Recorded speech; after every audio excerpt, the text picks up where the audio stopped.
Hello, you people out there in internet land. My name is Brett Kolick. I use they, she pronouns. I'm a professional stage manager. Happy New Year. We're talking about process shots.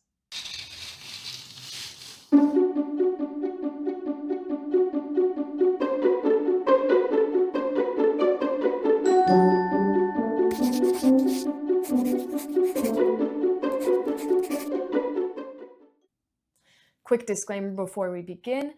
It is impertinent that you get permission from your designers, director, actors, and stage management before you take or post any process shots.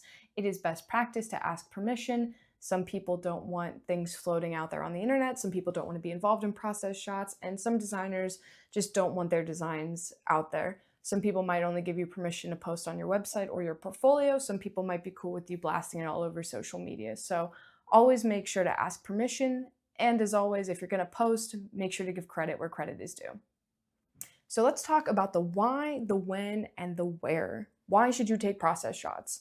Regardless if you're an actor, designer, director, stage manager, you want to be able to show a future college or a future employer something from start to finish. And you want to be able to provide supplementary material through an interview process on just how exactly you got from start to finish. Theater is very conceptual when you think about it. Designs start out in somebody's head and then go to a rendering and then go to blueprints and then go to an actual set or costumes. Directors, you go from just an idea in your head and maybe a couple jotted notes to actors on stage. It is really cool to see that from start to finish. And those are great visual tools when talking to colleges or future employers about, hey, this is where I started and this is where I ended and this is how I got there. It helps to show not just, hey, I took this cool idea that I had on paper and got to put it on stage and make it concrete, but it gets to show your skills and how maybe you made changes because of budgetary constrictions, or maybe a material that you thought was going to work at the start didn't actually end up working practically, so you had to change that. Directors, actors, and stage managers, the same thing happens with yins as well, because a director may have an idea that they are so focused on, but it's not going to work practically in space due to sight lines.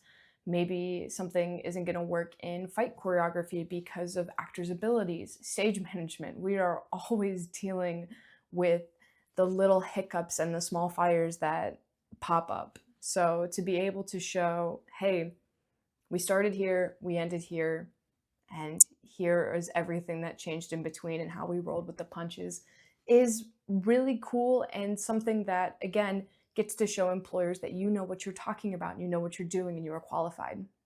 When should you take process shots? This is debatable. I always recommend asking your professors or mentors when you should start taking them. My mentor thought that it was good to start sophomore year of college because as a freshman, you're coming in, you are learning a new environment. Oftentimes you are learning new things. I personally would start right now, second semester, freshman year, just to get in the habit of when to pull your phone out and take photos. When also includes when exactly on any given day to take photos.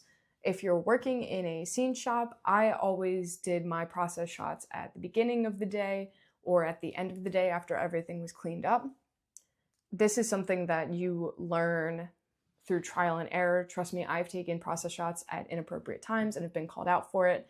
But sometimes, if you have a moment between projects, good time to snap a photo. But I always thought at the end of the day was pretty cool because you don't need to show the pile of 2x4s. Everyone knows what a pile of 2x4s looks like. But to show, hey, this is the rough platform that we have. And then maybe the next day, here's the painted platform that we had. And the next day, this is that platform on stage with an actor standing on top of it, showing it's stable. Or oftentimes I would stand on platforms or stools that I made to show that it was stable. I did this a lot in summer stock when I was working sort of independently and had a little bit more of some chill time, but maybe I was putting legs on something. I'd set up my phone and set a timer so that I could get photos of me screwing things in or painting. I told that to my interns during Much Ado About Nothing, and one of them actually told me they started doing that in the scene shop during the school year when it was appropriate to just set up her camera and get shots of herself. I also, as the assistant technical director, anytime I could, and I spoke with my interns before this happened, I was taking photos of them doing things and just texting it to them, because I knew when I was in school, I wish somebody had done that for me, and I actually had photos of me working on sets as opposed to just photos of sets. In regards to sets, I was always told as well, it always helps to have a person on it to show scale. My job as a stage manager in a lot of non-equity theaters that I've worked at, it has been my job to take process shots during rehearsal. I have found the best time to do that is after everything has been blocked, but kind of before everybody gets off book. That is not a hard and fast rule, but I have found it to be the easiest for me to be able to step away from my script to get a few shots here and there. I also am usually in charge of taking videos of any choreography. Fighting and intimacy are two great things that you can get in a rehearsal space and then get on stage in costumes. I have also, on occasion, stepped away from my book when we are off book. I usually wait a couple of days if we have them to start taking photos off book. For actors and directors, I also recommend, if your stage manager is already going to be taking process shots, if you want any process shots, ask your stage manager, hey, can you make sure that you get this scene today for me? Or if you're a director, hey, can you take a couple shots of me just, directing the actors or something?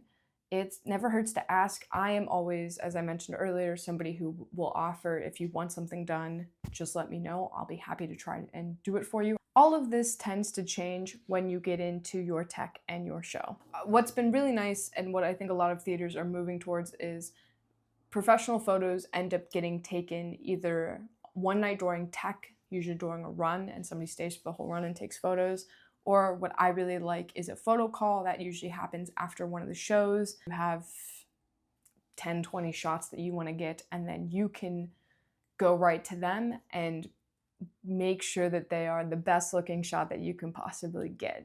I always think a photo call is really beneficial, and it allows you to get input from your designers as well as your director on specific scenes that they want. I've even sometimes, depending on the show, reached out to actors, hey, is there anything in particular you want? Every company does their production photos differently. I, however, have always appreciated a company that makes the photos available to everybody. As far as the wear goes, it's all about how you want to market yourself. I know that I always post to Instagram and Facebook. I've seen a lot of designers just post production photos. I've seen some who've posted the rendering and then process shot, end shot. Actors as well sometimes will post some process shots into the end, and directors as well. Some directors and designers and actors just want to post all of the good stuff and keep the other stuff maybe just in case they need it. It all depends on how you want to market yourself and what you best want to display and how you think best shows your skill set. I know I primarily, as a stage manager, my website has a whole tab just for stage management, but it also has a tab for technical work to show I do props and I do build sets, and it shows the sets that I build. I also like doing days in my life, and I have made, I think, 3 or 4 videos on the process of making the props for Mean Girls, because I like YouTube and I think that this is a cool tool for me to have. So however you best want to market yourself is where you want to post these things.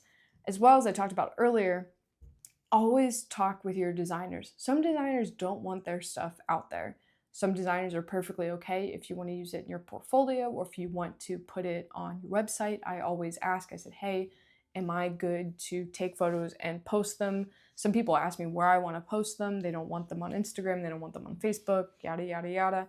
Just make sure you are respectful of that. But most people are pretty cool. And especially if you're going to make sure to give credit where credit is due. If you go on any of my posts that involve, like, hey, on this date my show opened, in the caption is my director, my choreographer, my ASM, my designers, it's everybody, and I usually tag them. So just make sure to give credit where credit is due. I hope this video has been helpful to anybody who has been hesitant to get into doing production. I hope this video has been helpful, whether you didn't realize you should be taking process shots, whether you didn't know how to start taking process shots, or whether you didn't know what to do with all the process shots you had. I hope you found something in this video that has been useful, and I wish everyone the best of luck in 2025 in all of the wonderful jobs that I know you all will get. Until the next video, make sure to drink water and give grace.